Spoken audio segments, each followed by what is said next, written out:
नमस्कार विद्यार्थी मित्रांनो, तुमचं सर्वांचं स्वागत आहे आपले IIA BMS गाईडवरती. लास्ट लेक्चरमध्ये आपण पित्तदोष हा शिकलोय. आता आपला कफदोष शिकायचा आहे. कफदोषाची निरुक्ती बघा, केन फलती इति कफः. पर्याय काय काय? 2 किंवा 3 पर्याय लक्षातच ठेवायचे. श्लेष्मा बलासह. श्लेष्मा म्हणजे जो जॉईंटच्या ठिकाणी प्रेझेंट असतो, त्याच्यामुळे त्याला श्लेष्मा बोललोय आपण. चिकटपणा असतो, मऊपणा असतो. बलास म्हणजे बल देणारा. संघात म्हणजे जडत्व असते आणि सौम्य धातू आहे. या चारपैकी 2 ते 3 तरी लक्षात ठेवायचे. व्युत्पत्ती लक्षात ठेवायची. श्लेष आलिंगन आहे. श्लेष धातूपासून श्लेष्मा शब्द बनलाय. स्वरूप काय रे? श्लेष्मा सौम्य. ठीक आहे. कफ हा सौम्य, स्थिर आणि शांत आहे. ठीक आहे. संघटन काय? पंचभौतिक संघटन असते.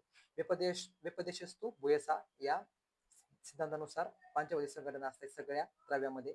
परंतु पृथ्वी प्लस जल, पृथ्वी आणि जल या दोन महाभूतांचं आधिक्य असते किंवा प्राधान्य असते. ठीक आहे. सामान्य गुण बघायची आता. स्निग्ध शीतो गुरुरमंद लक्षण मृषण स्थिर कफ. स्निग्ध गुणामुळे काय होते बघा आता. स्निग्ध गुणामुळे मार्दवता, मऊपणा व ओलावा निर्माण होतो. शीत गुणाने स्तंभन होते. गुरु गुणाने काय होते बघा, जडत्व किंवा हेवीनेस येते, त्यामुळे ब्रहण होते. ठीक आहे. आता बघायचे आपल्याला मंद. मंद मंद गुणामुळे काय होतं, शमने मंद. मंद म्हणजे शमन करणे किंवा शांत करणे. ठीक आहे. जो अग्नी वगैरे पेटला असतो आतमध्ये, जठर अग्नी वगैरे, त्याला शांत करतो हा. ठीक आहे. श्लक्ष्ण म्हणजे यामुळे रोपण होतं, रोपणे श्लक्ष्ण. मृत्सन या गुणामुळे लेपन होतं, लेपने मृत्सन. स्थिर टिकाऊपणा वाढतो. ठीक आहे. कारण तो त्याच्यामध्ये काय रे बघा, बलास आणि काय होतं अजून प्लस या संघात या गुणामुळे. ठीक आहे. या 2 गुणामुळे त्याचं स्थैर्य वाढतं. ठीक आहे. प्राकृत वर्ण कसा आहे त्याचा? प्राकृत वर्ण तुम्हाला जर लक्षात राहायचं, लक्षात ठेवायचं, श्वेत वर्ण असतो. कफ ऑब्विसली. रस काय? प्राकृत रस मधुर आहे. आणि विकृत रस काय रे? लवण. ठीक आहे. गुण काय त्याचे? तम गुण आधिक्य आहे. तम गुण त्याच्यात आधिक्य असतो. ठीक आहे. आता बघायचे सामान्य स्थान. उरकंठ शिरः क्लोम पर्वाण्य माशयोरसः मेदोघ्राणम च जिव्हाच कफस्य सुतरामुर.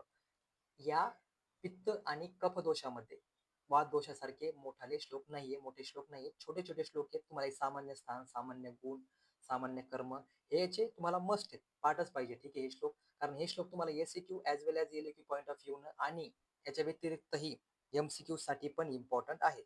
सामान्य स्थान बघा आता. सामान्य स्थानामध्ये उर, कंठ. उर कंठ एकच झालंय. ठीक आहे. आपला जो छातीचा भाग आहे तिथे. शिरह वरती, क्लोम तालू, पर्वणी.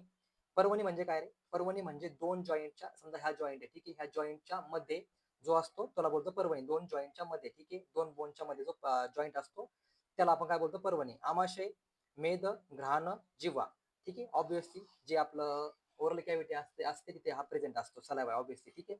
कफदोषाची सामान्य कार्य लक्षात ठेवायची. संधी संश्लेषण, स्नेहन रोपण पुरण बलः स्थैर्यकृत श्लेष्मा पंचधा प्रविभक्त उदक कर्मणा अनुग्रहम करोती.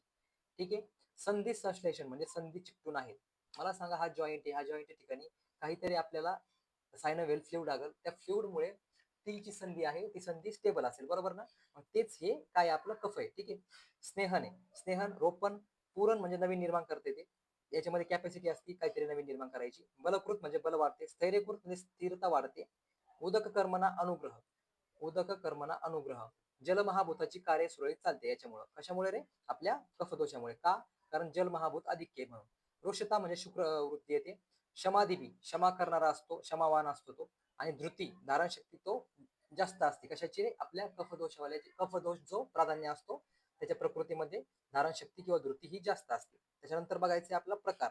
अवलंबक, क्लेदक, बोधक, तर्पक, श्लेषकत्व, भेदे श्लेष्मा.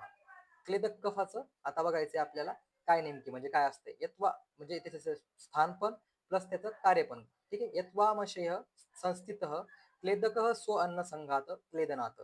आमाशयात कुठे कुठे स्थित असतो? आमाशयात स्थित असतो, बरोबर ना? कार्य काय रे? आता आमाशयात काय होते? अन्नाचं पचन होते, बरोबर ना? अन्नाचं पचन होण्याआधी त्या अन्नाला क्लेदन करावं लागते आपल्याला.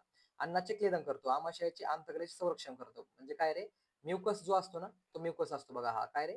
हा क्लेदक कफ. आणि मारदवता, मारदवता म्हणजे मऊपणा येतो. ऑब्विसली HCl हा स्ट्रॉंग ऍसिड असल्या कारणानं जी वाल असती, जीआयटीची जी वाल असते ती कुरतडून खराब होऊ नये त्या कारणास्तव आपल्याला म्युकस पाहिजे असतो. आणि तो म्युकस कोणता असतो? हा क्लेदक कफ असतो. ठीक आहे.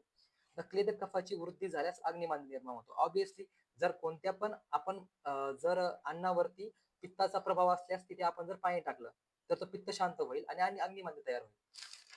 ठीक आहे. आता बघायचंय अवलंबक कफ. अवलंबक कफ कुठे असतो त्याचं लोकेशन दिलंय बघा त्यांनी आणि त्याचं कार्य पण दिलंय. उरस्थ त्रिकसंधारणम आत्मवीर्येन अन्नरस सहितेन हृदयावलंबन करते. स्थान काय रे? उर त्रिकसंधी. त्रिकसंधी म्हणजे हृदय फुफ्फुस जे आहेत ना, त्या ठिकाणी एक संधी बनली आहे. ठीक आहे, बरोबर ना? ऑब्विसली हृदयाच्या साईडला फुफ्फुस आहे, त्या ठिकाणी एक संधी असणार, त्याचा जॉईंट असणार. त्या जॉईंटला ठिकाणी जे असतंय त्याला काय बोलतो आपण? आपला अवलंबक कफ. हृदय आणि फुफ्फुस. ठीक आहे. अवलंबक कफ या ठिकाणी राहून घर्षणाने वाढलेल्या वाताला कमी करतो. ऑब्विसली प्लुरल फ्लुइड आहे. मला सांगा, आपण जे बोलतोय, मी श्वास घेतोय म्हणजे ऑब्विसली तिथे वात वाढणारच. मग ते वात वाढल्यानंतर काही विकृती येऊ नये म्हणून हा प्लुरल फ्लुइड किंवा आपला अवलंबक कफ हा तिथे काम करतो. ठीक आहे. आता बघायचं बोधक कफ. रसबोधनात बोधको रसना स्थायी जिव्हा मूलकंठस्य जिवेंद्रियस्य सौम्यत्वात सम्यक रसज्ञानेन वर्तेते. म्हणजे सलायवा. बोधक म्हणजे ज्ञान करून देणे. कोणत्या पण गोष्टीचं ज्ञान कशाचं होणार आहे? करून आपल्याला आपल्या ऑब्विसली ज्ञान आपल्याला त्या चवेचं होणार. ठीक आहे. त्यामुळे त्याचे स्थान जिव्हा होय. त्यासोबत तो शब्द उच्चारणाला मदत करतो. आपल्या तोंडामध्ये जर सलायवाच नसली तर शब्द निघणार नाहीत. निघले तरी ते क्लिअर नसणार. ठीक आहे. तर्पक कफ बघायचं आता. शिरसंस्थो अक्षतर्पणात तर्पक. अक्षतर्पणात ते बघायचं आता आपला. तर्पण म्हणजे पोषण आणि तृप्ती. ठीक आहे. नंतर बघा स्थान शिर आणि शिरप्रदेश. शिरप्रदेशी असणाऱ्या पंच ज्ञानेंद्रियांचे पोषण करणे आणि स्नेहन करणे. सेरेब्रोस्पायनल फ्लुइड आपण त्याला कम्पेअर करू शकतो. ठीक आहे. आता बघायचं श्लेषक कफ. म्हणजे हा सायनोव्हिल येऊन जाईल मग ऑब्विसली. बरोबर ना? श्लेषक कफ संधी तथा श्लेष्म सर्व संधी संश्लात सर्व संधी अनुग्रहम करोती. स्थान काय रे? अस्थिच्या संधीमध्ये. कार्य काय? सर्व संधींना एकत्र बांधून ठेवतो, अनुग्रह करतो. ठीक आहे. आता बघायची कफ. आता आपण टाईप बघितले. आता कफ वृद्धी आणि क्षय लक्षण बघायची. त्याच्यामध्ये आपण कफ वृद्धी लक्षणे स्टार्ट करतोय. श्लेष्म अग्नि सदन प्रसेकालस्य गौरवम श्वेत्य शैत्य शतांगत्वम श्वासकास अतिनिद्रता. या प्रत्येक वर्डचा आपल्याला इथे अर्थ बघायचा आहे. आणि हे जेव्हा तुम्ही सेकंड इयरला हे तुम्हाला टर्म माहितीच पाहिजे. सेकंड इयरला जेव्हा तुम्ही जाल. ठीक आहे. अग्निसदन म्हणजे अग्निमांद्य असतो. प्रसेक म्हणजे लालास्त्राव असतो, सलायवा उत्पन्न जो होतो. ठीक आहे. का बरं? कफवृद्धी झाल्या कारण. अलस्य मेदवृद्धी होते ऑब्विसली. गौरव म्हणजे जडपणा येतो. श्वेत्य म्हणजे शरीर पांढरे पडते. प्राकृत वर्ण कोणता आहे कफाचा? पांढरा. मग त्याच्या कारण काय होईल? शरीर पांढरे पडते. शैत्य थंडी वाजते. श्लथांगत्व ढिलेपणा येतो. श्वास दम लागतो. कास खोकला आणि अतिनिद्रता. अतिनिद्रता का रे? कारण गौरवता येते म्हणून अतिनिद्रता. ठीक आहे. त्याच्यानंतर बघा याची कारण काय रे?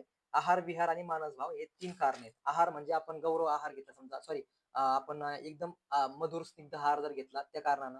विहारामध्ये काय रे? विहारामध्ये आपण जर थंडीमध्ये बाहेर फिरतो कफ वाढणार. आणि मानस भावामध्ये जर आपण जास्त टेन्शन वगैरे घेतलं त्या कारणाने हा कफ वाढू शकतो.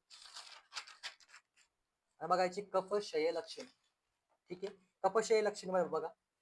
कफे भ्रम श्लेष्माशयानाम शून्यत्वम रुद्रव श्लथसंधिता. या प्रत्येकाचं आपल्याला मिनिंग बघायचं आहे. भ्रम. भ्रम म्हणजे आपण ओरिएंटेड नसतो आन्सर देताना कफशय झाल्या कारणानं. श्लेष्माशयानाम शून्यत्वम हालचाल थांबते. तर श्लेष्माशय, श्लेष्माशय पासून निघणारा श्लेष्मा हा कुठे स्थित असणार? आपल्या संधीमध्ये स्थित असणार. बरोबर ना? आणि त्या ठिकाणी हालचाल थांबते म्हणजे शून्यत्व येतं. हृदयाचे स्पंदन जाणवते. ऑब्विसली जर आपल्या शरीरातला रस वगैरे कमी झाला तर आपलं काय होतं? रुद्रव जाणवते. श्लथसंधिता संधिबंध शिथिल होतात. बरोबर सांगितल्याप्रमाणे संधिबंध जे ते जॉईंट जाम होणार कारण सायनोव्हेल फ्लुइड तिथे लॉस होणार. सायनोव्हेल फ्लुइड जर कमी झाला तर तिथली जी जॉईंटची मुवमेंट आहे ती जॉईंटची मुवमेंट लॉस होणार किंवा कमी होणार. ठीक आहे. या प्रकारे या लेक्चरमध्ये आपण कफाविषयी सगळ्या गोष्टी माहीत करून घेतल्या आहेत. कफ कफ तुम्हाला कफदोष हा तुम्हाला युनिव्हर्सिटीला एक तर एलएक्यू किंवा मग एसीक्यू साठी कफ वृद्धिशय लक्षणे लिहा असा हा येऊ शकतो. त्यामुळे हा मस्ट आहे, हा तुम्ही केलाच पाहिजे. ठीक आहे. थँक्यू.